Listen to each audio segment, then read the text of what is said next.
بسم اللہ الرحمن الرحیم۔ پارہ نمبر 27، حصہ اول۔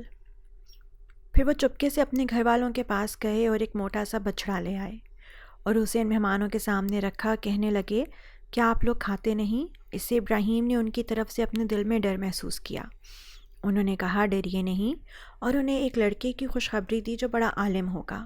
اس پر ان کی بیوی زور سے بولتی ہوئی آئیں اور انہوں نے اپنا چہرہ پیٹ لیا اور کہنے لگیں، کیا ایک بانجھ بڑھیا بچہ جنے گی؟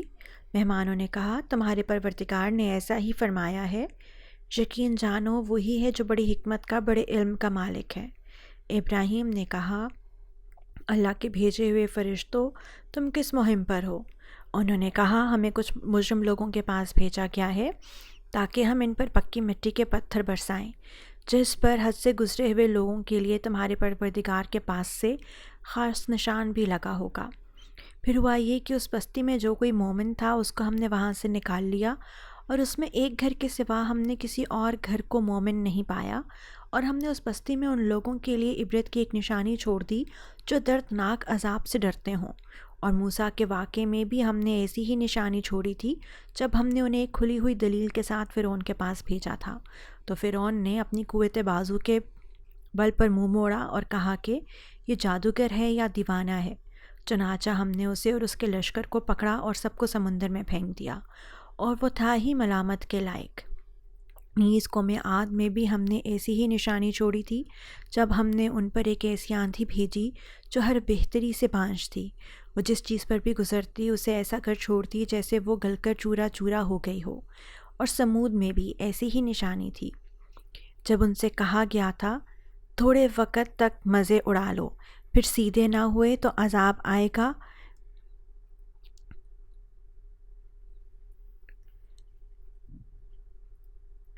اس پر انہوں نے اپنے پروردگار کا حکم ماننے سے سرکشی اختیار کی، تو انہیں کڑکے نے آ پکڑا اور وہ دیکھتے رہ گئے۔ نتیجہ یہ کہ نہ تو ان میں یہ سکت رہی کہ کھڑے ہو سکیں، اور نہ وہ اس قابل تھے کہ اپنا بچاؤ کرتے۔ اور اس سے بھی پہلے نوح کی قوم کو بھی ہم نے پکڑ میں لیا تھا۔ یقین جانو وہ بڑے نافرمان لوگ تھے، اور آسمان کو ہم نے قوت سے بنایا ہے، اور ہم یقیناً وسعت پیدا کرنے والے ہیں۔ اور زمین کو ہم نے فرش بنایا ہے، چنانچہ ہم کیا خوب بچھانے والے ہیں، اور ہر چیز کے ہم نے جوڑے پیدا کیے ہیں تاکہ تم نصیحت حاصل کرو۔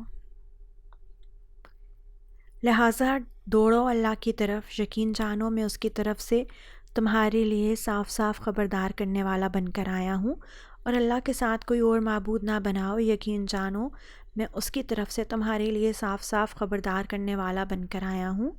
اسی طرح ان سے پہلے جو لوگ تھے ان کے پاس بھی کوئی پیغمبر ایسا نہیں آیا جس کے بارے میں انہوں نے یہ نہ کہا ہو کہ جادوگر ہے یا دیوانہ ہے۔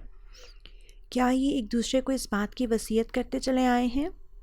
نہیں، بلکہ یہ سرکش لوگ ہیں۔ لہٰذا اے پیغمبر تم ان سے بے رخی اختیار کرو، کیونکہ تم قابل ملامت نہیں ہو، اور نصیحت کرتے رہو، کیونکہ نصیحت ایمان لانے والوں کو فائدہ دیتی ہے۔ اور میں نے جنات اور انسانوں کو اس کے سوا کسی اور کام کے لیے پیدا نہیں کیا کہ وہ میری عبادت کریں۔ میں ان سے کسی قسم کا رزق نہیں چاہتا، اور نہ یہ چاہتا ہوں کہ وہ مجھے کھلائیں۔ اللہ تو خود ہی رازق ہے، مستحکم قوت والا۔ اب تو جن لوگوں نے ظلم کیا ہے ان کی بھی ایسی ہی باری آئے گی جیسے ان کے پچھلے ساتھیوں کی باری آئی تھی، اس لیے وہ مجھ سے جلدی عذاب لانے کا مطالبہ نہ کریں۔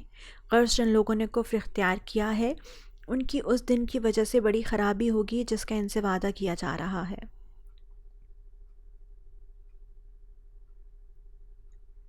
سورۃ طور، یہ سورت مکی ہے اور اس میں 49 آیتیں اور 2 رکوع ہیں۔ شروع اللہ کے نام سے جو سب پر مہربان ہے، بہت مہربان ہے۔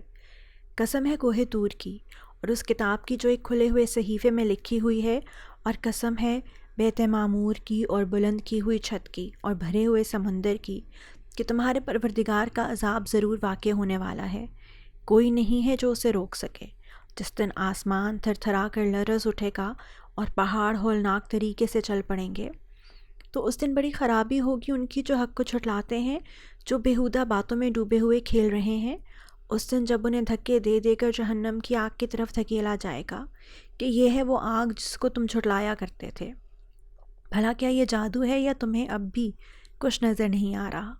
داخل ہو جاؤ اس میں، پھر تم صبر کرو یا نہ کرو تمہارے لیے برابر ہے، تمہیں انہی کاموں کا بدلہ دیا جائے گا جو تم کیا کرتے تھے۔ متقی لوگ بے شک باغوں اور نعمتوں میں ہوں گے۔ ان کے پروردگار نے انہیں جس طرح نوازا اور ان کے پروردگار ہی نے انہیں دوزخ کے عذاب سے جس طرح بچایا اس کا لطف اٹھا رہے ہوں گے۔ ان سے کہا جائے گا کہ خوب مزے سے کھاؤ پیو، ان اعمال کے صلے میں جو تم کیا کرتے تھے۔ وہ ایک قطار میں لگی ہوئی اونچی نشستوں پر تکیہ لگائے ہوئے ہوں گے، اور ہم بڑی بڑی آنکھوں والی حوروں سے ان کا بیاہ کر دیں گے۔ اور جو لوگ ایمان لائے ہیں اور ان کی اولاد نے بھی ایمان میں ان کی پیروی کی ہے، تو ان کی اولاد کو ہم انہی کے ساتھ شامل کر دیں گے اور ان کے عمل میں سے کسی چیز کی کمی نہیں کریں گے۔ ہر انسان کی جان اپنی کمائی کے بدلے رہن رکھی ہوئی ہے، اور ہم انہیں ایک کے بعد ایک پھل اور گوشت جو بھی ان کا دل چاہے گا دیے چلے جائیں گے۔ ہاں، وہ ایسے جام شراب پر دوستانہ چھینا جھپٹی کر رہے ہوں گے جس میں نہ کوئی بےہودگی ہوگی اور نہ کوئی گناہ ہوگا، اور ان کے ارد گرد وہ نوجوان پھر رہے ہوں گے جو انہی کی خدمت کے لیے مخصوص ہوں گے، ایسے خوبصورت جیسے چھپا کر رکھے ہوئے موتی۔ اور وہ ایک دوسرے کی طرف متوجہ ہو کر حالات پوچھیں گے، کہیں گے کہ ہم پہلے جب اپنے گھر والوں یعنی دنیا میں تھے تو ڈرے سہمے رہتے تھے، آخر اللہ نے ہم پر بڑا احسان فرمایا اور ہمیں جھلسانے والی ہوا کے عذاب سے بچا لیا۔ ہم اس سے پہلے اس سے دعائیں مانگا کرتے تھے، حقیقت یہ ہے کہ وہی ہے جو بڑا محسن بڑا مہربان ہے۔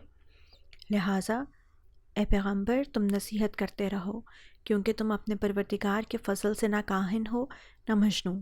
بھلا کیا یہ لوگ یوں کہتے ہیں کہ یہ صاحب شاعر ہیں جن کے بارے میں ہم زمانے کی گردش کا انتظار کر رہے ہیں؟ کہہ دو کہ کر لو انتظار، میں بھی تمہارے ساتھ انتظار کر رہا ہوں۔ کیا ان کی عقلیں ان کو یہی کچھ کرنے کو کہتی ہیں، یا وہ ہیں ہی سرکش لوگ؟ ہاں، کیا وہ یہ کہتے ہیں کہ ان صاحب نے یہ قرآن خود گھڑ لیا ہے؟ نہیں، بلکہ یہ ضد میں ایمان نہیں لا رہے۔ اگر یہ واقعی سچے ہیں تو اس جیسا کوئی کلام گھڑ کر لے آئیں۔ کیا یہ لوگ بغیر کسی کے آپ سے آپ پیدا ہو گئے ہیں، یا یہ خود اپنے خالق ہیں، یا کیا آسمان اور زمین انہوں نے پیدا کیے ہیں؟ نہیں، بلکہ اصل بات یہ ہے کہ یہ یقین نہیں رکھتے۔ کیا تمہارے پروردگار کے خزانے ان کے پاس ہیں، یا وہ داروغہ بنے ہوئے ہیں، یا ان کے پاس کوئی سیڑھی ہے جس پر چڑھ کر یہ عالم بالا کی باتیں سن لیتے ہیں؟ اگر ایسا ہے تو ان میں سے جو سنتا ہو وہ کوئی واضح ثبوت تو لائے۔ کیا اللہ کے حصے میں تو بیٹیاں ہیں اور بیٹے تمہارے حصے میں آئے ہیں، اور کیا تم ان سے کوئی اجرت مانگ رہے ہو جس کی وجہ سے یہ تاوان کے بوجھ میں دبے جا رہے ہیں، یا ان کے پاس غیب کا علم ہے جسے یہ لکھ لیتے ہوں؟ کیا یہ کوئی مکر کرنا چاہتے ہیں؟ تو در حقیقت جو کافر ہیں مکر تو انہی پر پڑے گا۔ کیا اللہ کے سوا ان کا کوئی اور خدا ہے؟ پاک ہے اللہ اس شرک سے جو یہ کر رہے ہیں۔ اور اگر یہ آسمان کا کوئی ٹکڑا گرتے ہوئے بھی دیکھ لیں تو یہ کہیں گے کہ یہ کوئی گہرا بادل ہے۔ لہٰذا اے پیغمبر، تمہیں انہیں ان کے حال پر چھوڑ دو، یہاں تک کہ یہ اپنے اس دن سے جا ملیں جس میں ان کے ہوش جاتے رہیں گے، جس دن ان کی مکاری ان کے کچھ کام نہیں آئے گی اور نہ انہیں کوئی مدد مل سکے گی۔ اور اس سے پہلے بھی ان ظالموں کے لیے ایک عذاب ہے، لیکن ان میں سے اکثر لوگوں کو پتہ نہیں۔ اور تم اپنے پروردگار کے حکم پر جمے رہو، کیونکہ تم ہماری نگاہوں میں ہو، اور جب تم اٹھتے ہو اس وقت اپنے پروردگار کی حمد کے ساتھ اس کی تسبیح کیا کرو، اور کچھ رات کو بھی اس کی تسبیح کرو، اور اس وقت بھی جب ستارے ڈوبتے ہیں۔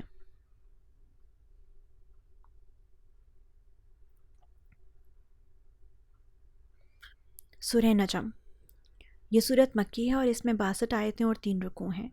شروع اللہ کے نام سے جو سب پر مہربان ہے، بہت مہربان ہے۔ قسم ہے ستارے کی جب وہ گرے۔ اے مکے کے باشندوں، یہ تمہارے ساتھ رہنے والے صاحب نہ رستہ بھولے ہیں نہ بھٹکے ہیں، اور یہ اپنی خواہش سے کچھ نہیں بولتے۔ یہ تو خالص وہی ہے جو ان کے پاس بھیجی جاتی ہے۔ انہیں ایک ایسی مضبوط طاقت والے فرشتے نے تعلیم دی ہے جو قوت کا حامل ہے۔ چنانچہ وہ سامنے آ گیا جبکہ وہ بلند افق پر تھا، پھر وہ قریب آیا اور جھک پڑا، یہاں تک کہ وہ 2 کمانوں کے فاصلے کے برابر قریب آ گیا، بلکہ اس سے بھی زیادہ نزدیک۔ اس طرح اللہ کو اپنے بندے پر جو وہی نازل فرمانی تھی وہ نازل فرمائی۔ جو کچھ انہوں نے دیکھا دل نے اس میں کوئی غلطی نہیں کی۔ کیا پھر بھی تم سے اس چیز کے بارے میں جھگڑتے ہو جسے وہ دیکھتے ہیں؟ اور حقیقت یہ ہے کہ انہوں نے اس فرشتے کو ایک اور مرتبہ دیکھا ہے، اس بیر کے درخت کے پاس جس کا نام سدرۃ المنتہا ہے، اس کے پاس جنت الماوا ہے، اس وقت اس بیر کے درخت پر وہ چیزیں چھائی ہوئی تھیں جو بھی اس پر چھائی ہوئی تھیں۔ پیغمبر کی آنکھ نہ تو چکرائی اور نہ حد سے آگے بڑھی۔ سچ تو یہ ہے کہ انہوں نے اپنے پروردگار کی بڑی بڑی نشانیوں میں سے بہت کچھ دیکھا۔ بھلا کیا تم نے لات اور عزا کی حقیقت پر بھی غور کیا ہے، اور اس ایک تیسرے پر جس کا نام منات ہے؟ کیا تمہارے لیے تو بیٹے ہوں اور اللہ کے لیے بیٹیاں؟ پھر تو یہ بڑی بھونڈی تقسیم ہوئی۔ ان کی حقیقت اس کے سوا کچھ نہیں ہے کہ یہ کچھ نام ہیں جو تم نے اور تمہارے باپ دادوں نے رکھ لیے ہیں۔ اللہ نے ان کے حق میں کوئی ثبوت نازل نہیں کیا۔ در حقیقت یہ کافر لوگ محض وہم و گمان اور نفسانی خواہشات کے پیچھے چل رہے ہیں، حالانکہ ان کے پروردگار کی طرف سے ان کے پاس ہدایت آ چکی ہے۔ کیا انسان کو ہر اس چیز کا حق پہنچتا ہے جس کی وہ تمنا کرے؟ نہیں، کیونکہ آخرت اور دنیا تو تمام تر اللہ ہی کے اختیار میں ہے۔